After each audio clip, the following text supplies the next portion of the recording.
Ce matin, nous allons voir deux choses.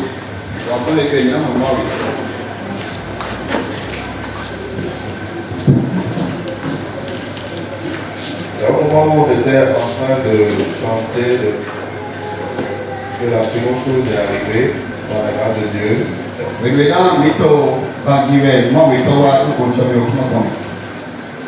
Amen. La première chose que nous allons voir, c'est l'ensemble des forces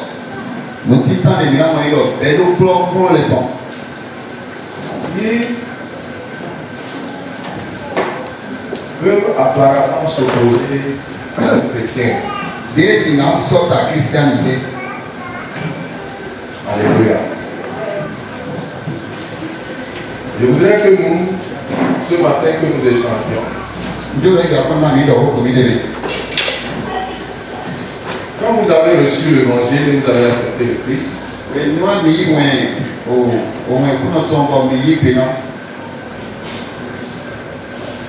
il y a 4 forces qui se lèveront contre vous. Il y a 3 qui viendra de l'ennemi et 1 qui viendra de Dieu lui-même. Et il est important que nous soyons conscients de ça. Je répète, quand nous recevons le Christ, il y a 4 forces qui se lèvent contre nous. 3 qui viennent de l'ennemi et une force qui vient de Dieu lui-même. Et il faut que nous soyons conscients de ça. Et quand nous connaissons ça, la vie chrétienne devient facile pour nous. Et nous ne perdons plus notre temps. Les 3 premières forces qui viennent de la part de l'ennemi, la première, cela s'appelle l'oppression. Voilà. C'est le diable qui fait ça. C'est les forces oppressantes et qui vont t'empêcher à faire quelque chose qui se trouve dans la gloire de Dieu.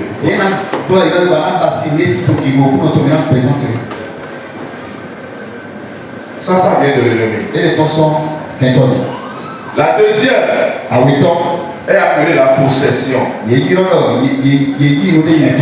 Non. Et c'est-à-dire que il y a une force qui vient s'asseoir en toi et qui te manipule de manière à ce que tu n'arrives pas à faire ce que tu dois faire.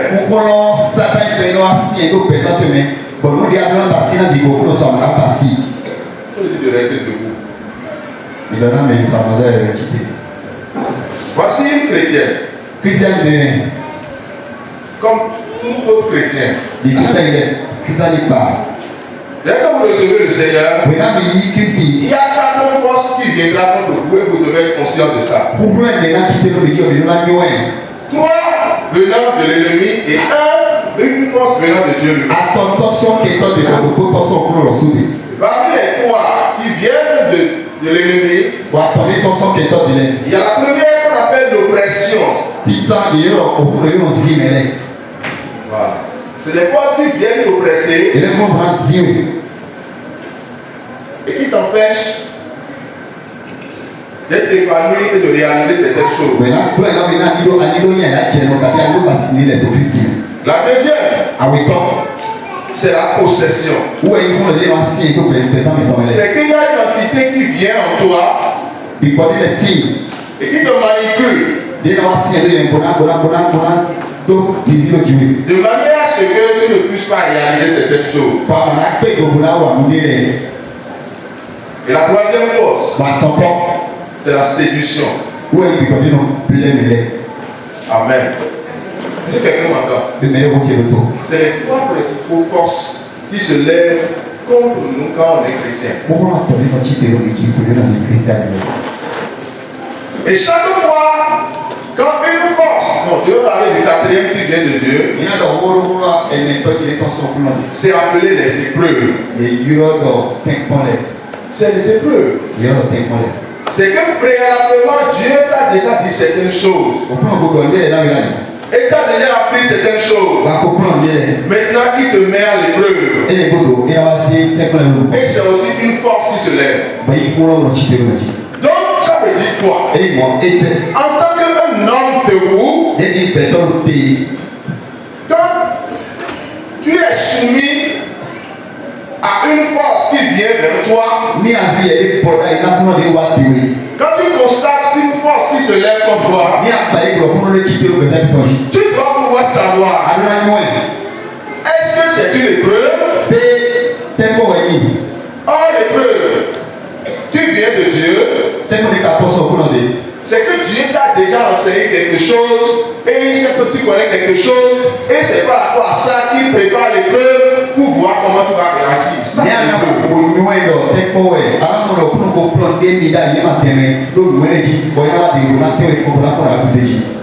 Amen. Mais après cela, tu regardes les autres formes de force qui se lèvent contre toi. Est-ce que c'est l'oppression? Est-ce que c'est la séduction? Est-ce que c'est la possession? Alléluia.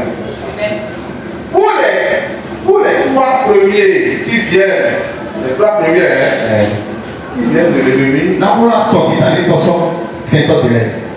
en ce qui concerne l'oppression, Dieu nous a donné le pouvoir d'ordonner et nous avons pas que cela va disparaître. Est-ce que quelqu'un me suit? Est-ce que je me suis? En ce qui concerne la séduction,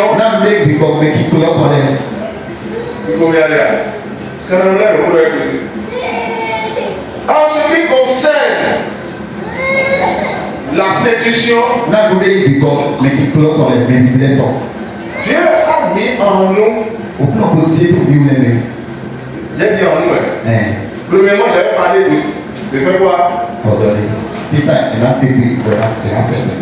Deuxièmement, je parle de quoi? Dieu a mis en nous. C'est ça que nous devons cultiver. Des qualités. Des qualités, des choses qui nous permettent de tourner droit l'ennemi.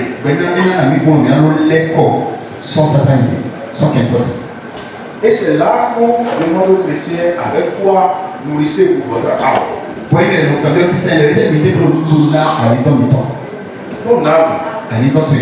Avec quoi tu la nourris? Est-ce que tu la nourris avec les films, les novelas, les trucs là?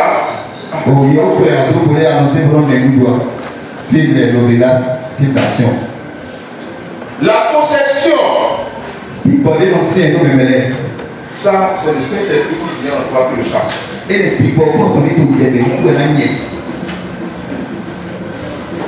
Est-ce que quelqu'un me comprend? Est-ce que quelqu'un me comprend? Donc nous avons les éléments pour faire face aux trois forces qui viennent de la part de l'ennemi. Et nous avons aussi des éléments pour faire face à la seule force qui vient de la part de l'ennemi. C'est ce qu'on appelle le grand jeu de la vie. Et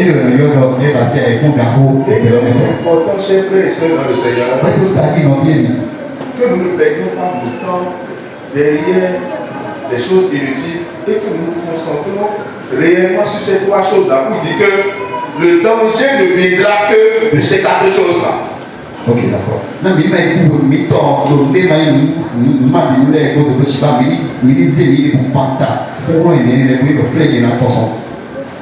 Tu n'es pas capable de contrôler ta colère. Je vais vous dire quelque chose. La parabole des 10 vierges. Vous vous rappelez qu'il y avait des 10 vierges qui avaient des lampes. Il y avait une parole comme ça. Et toutes avaient les lampes allumées. Mais à un moment donné,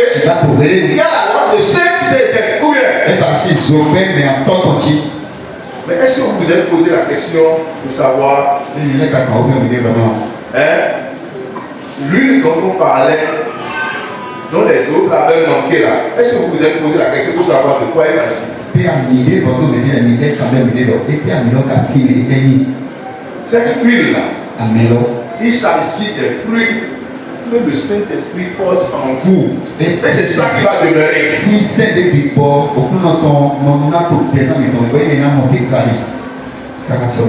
Oui, tu as reçu le Seigneur. Mais quand le Seigneur travaille dans ta vie, quels sont les fruits de cela? Ce sont ces fruits-là qui vont demeurer. Et la porte ne sera pas fermée. Dieu vous bénisse. Cela me paraît important ce matin de vous le rappeler. De nous le rappeler. La séduction. Le diable le fait. Il va te séduire. Il va te débattre des choses. Et tu vas tomber dedans. Que le Seigneur nous. Amen. Nous allons tourner la Bible dans 1 Corinthiens chapitre 9. Nous avons lu du verset 4 au verset 12. 1 Corinthiens chapitre 9.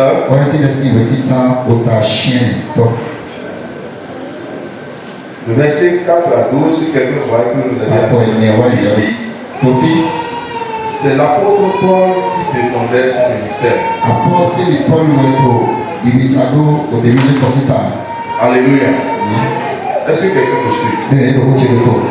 Et en défendant son ministère, il a posé certaines questions. Et il disait dedans, est-ce que lui-même, il n'a pas droit à ça? Parce que tous les autres apôtres ont droit à cela et font cela. Lui-même, Paul, il a droit à cela. Et vous n'êtes pas sans savoir que cette période est une période consacrée pour prier pour nos pasteurs, les dirigeants, et aussi pour parler aussi de leurs défis dans le ministère. Et aussi, si le Seigneur nous donne la grâce, si nous avons certaines choses pour les soutenir de façon matérielle, que nous puissions aussi les apporter. Et ici, c'est Paul qui est en train de rappeler aux églises que celui qui sème les biens spirituels en nous, que c'est bon que cette personne puisse maçonner des choses temporaires, des choses matérielles. Et je sais déjà que ici, à la plantation de l'Éternel, nous n'avons pas de problème à ce niveau. C'est vrai ou c'est faux? Nous sommes déjà suffisamment conscients de ça. Mais c'est bon de le rappeler. C'est bon de le rappeler. Parce que la Bible nous dit que Jésus était allé dans une contrée. Là où il est né. Et quand il parlait. Personne n'a reçu sa parole. Parce que les gens disaient, mais c'est pas son père qui est ici. C'est pas sa mère qui est ici. Mais ses frères et sœurs ne sont-ils pas parmi nous? Comment il va venir nous dire maintenant que nous sommes des détails pour nous le temps? Et la Bible nous a dit que Jésus n'a pas pu faire un seul miracle au milieu d'eux. Pourquoi?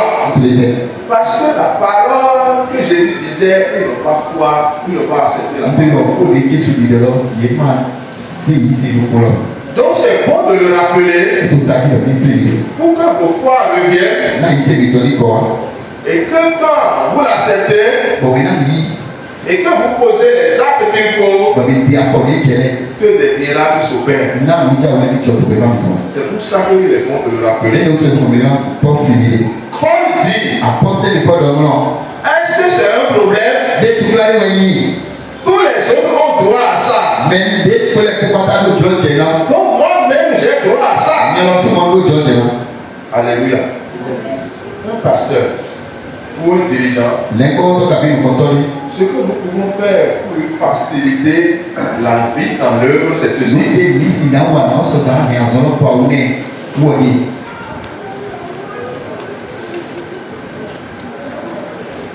Si vous voulez faciliter le travail à un dirigeant,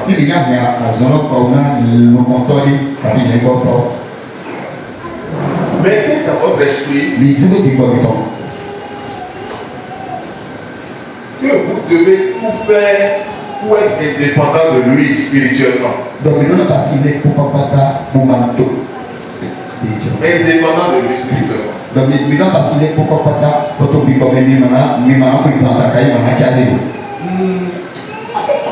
Il ne faut pas que ça soit forcément lui avant que vous ne régliez un problème.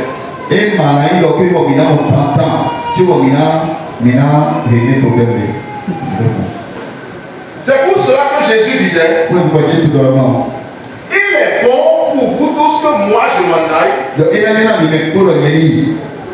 que le Saint-Esprit vienne. Comme ça, chacun de vous pouvez vous défendre avec le Saint-Esprit.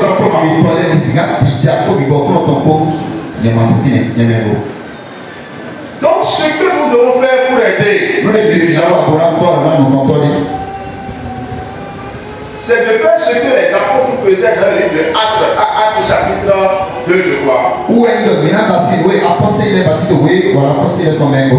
Persévérer dans les enseignements. Vous devenez grand vous-même. Persévérer dans les prières. Des prières personnelles. N'attendez pas qu'on organise quelque chose. Avant que vous-même vous ne décrétez, vous ne cherchez vos temps. Creusez la parole. S'il y a des choses que vous ne comprenez pas, notez. Et quand on se rassemble, demandez. C'est à ce moment que vous pouvez venir vers lui pour dire, ah mais pasteur, il y a quelque chose là que je n'ai pas compris. Est-ce que vous pouvez m'expliquer? S'il a la lumière, il vous l'explique, vous continuez. Mais, mon mari m'a giflé. Ma femme m'a giflé. Et c'est des problèmes comme ça que le pasteur va régler tout le temps.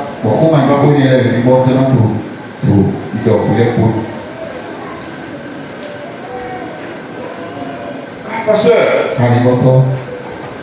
j'ai vu qu'il y a un démon là, quand je dormais là, j'ai vu que il y a un démon qui tourne autour de ma maison. Et vraiment, je ne peux pas venir prier avec moi.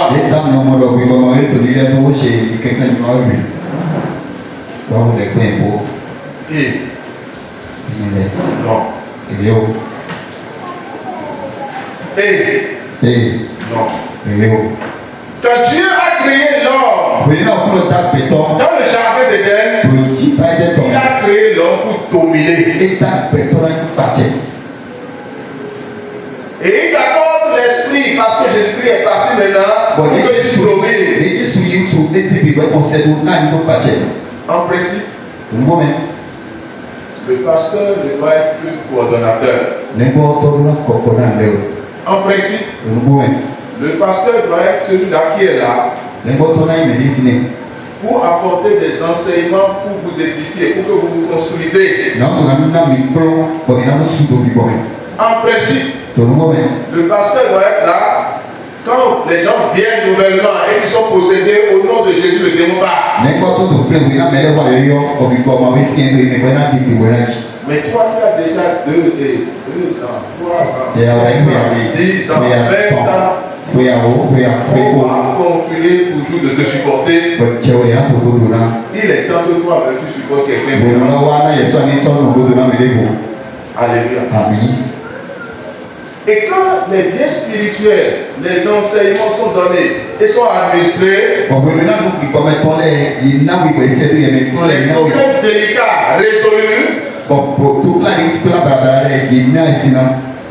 celui qui est devant toi en tant que dirigeant, en tant que pasteur, est exposé à beaucoup de choses. L'ennemi ne voudra pas que lui te révèle des secrets pour que tu réussisses dans la vie. Et des formes d'opposition peuvent se lever contre lui. C'est pour cela qu'il est important. Et Paul même l'a demandé, prier pour nous. Alléluia.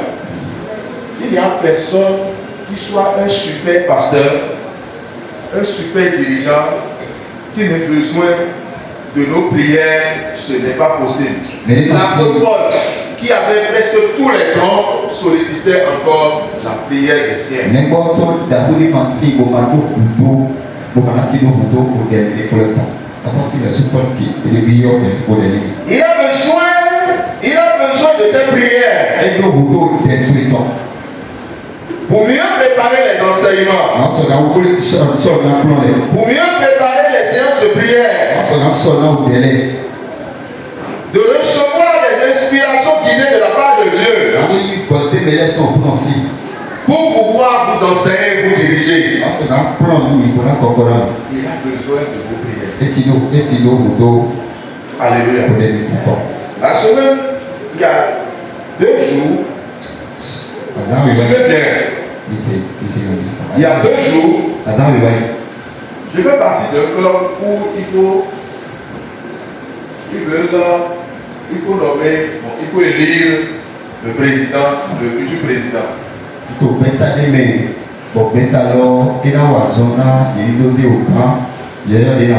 fait, généralement, là-bas, tous ceux qui vont prendre la tête de l'organisation dans les 3 prochaines années, on connaît déjà.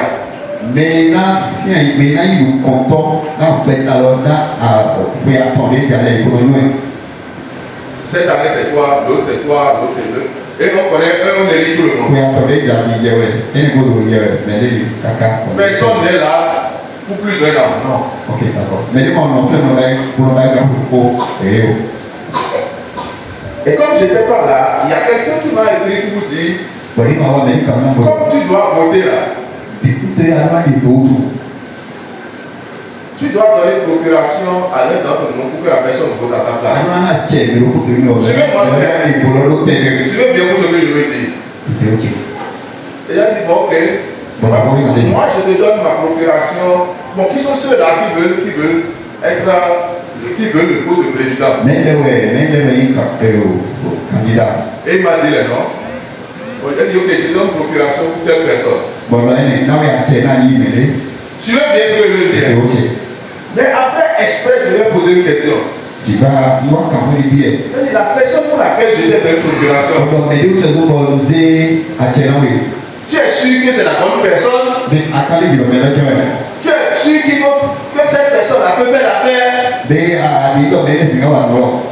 Tu veux bien? C'est la question que beaucoup se posent. Je suis sûr que le pasteur ne même pas se poser cette question. Est-ce que cette affaire où on m'a mis ici, là, est-ce que je pourrais? Je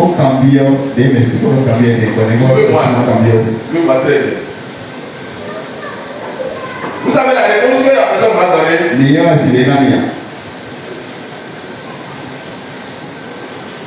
Je peux lire. Il m'a dit que ce n'est pas la tête qui est la chose. Mais c'est ceux-là qui entourent la tête qui feront que la tête sera la chose.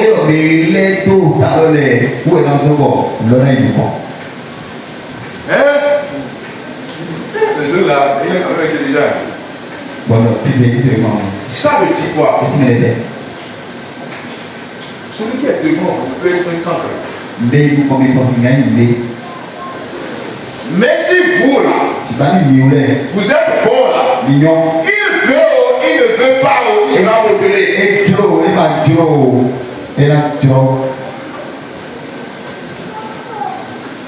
Si la personne a la volonté, cela suffit.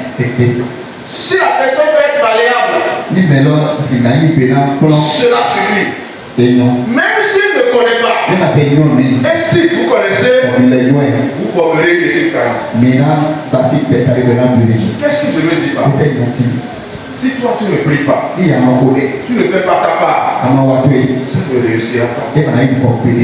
Il a besoin de vos soutiens.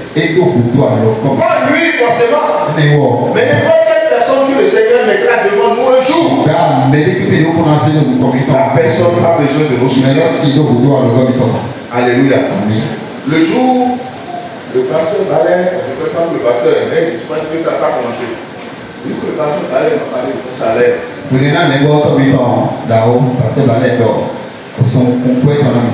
dit, pasteur, je ne connais plus cette histoire. Non, pasteur, mais c'est pas un plaisir. Hein? Je ne connais plus ça. Mais on sait où est-ce que tu veux en venir? Dans le contexte actuel où nous sommes,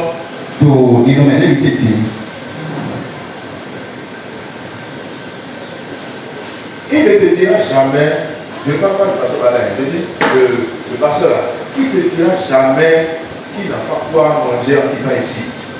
Il ne te dira jamais.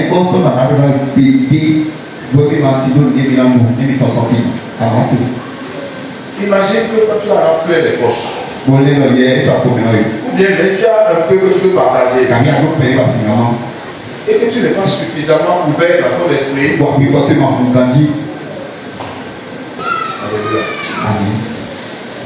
Qu'est-ce que je veux dire? La Bible a été claire que si nous voulons le faire, nous devons le faire avec joie dans le cœur, sans complexe. Non, parce que c'est bon de le faire. C'est bon de t'occuper de celui qui t'enseigne. On ne te demande pas de lui de vider. Pour lui, on ne demande pas ça. Alléluia. Amen. Est-ce que quelqu'un m'entend? Quelqu'un m'entend? Donc, cette petite chose-là, il faut la voir. Et moi, je dis, ça ne peut pas être seulement dans cette période. C'est du 1er janvier jusqu'au 31 décembre. Et à revolving. N'importe quel moment où le Seigneur te respire. Je dis n'importe quel moment où le Seigneur te respire. Disons ce qui est bon de faire. Le Saint-Esprit agira chacun de nous. Pour que nous le fassions raisonnablement. Il ne s'agit pas de vous dépouiller et commencer par pleurer dans votre. C'est pas de ça. Le Seigneur vous bénisse. Nous allons prier. Dieu tout-puissant, mon cœur considère oh oui, tout l'univers créé par son pouvoir. le ciel d'azur, Le ciel d'azur, oh oui, les éclairs, le tonnerre, oh oui, l'éclair matin, matin, pour les ombres du soir. mets ta main droite sur le cœur.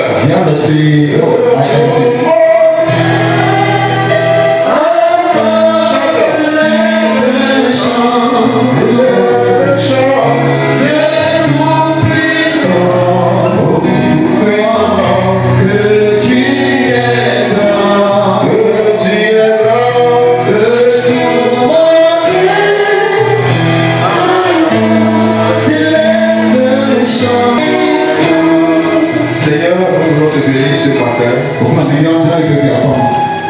Pour notre conscience que tu éveilles sur ces choses-là, Père. Nous mettons nos mains sur nos cœurs, Seigneur, afin que ton esprit réveille cela en nous, Père.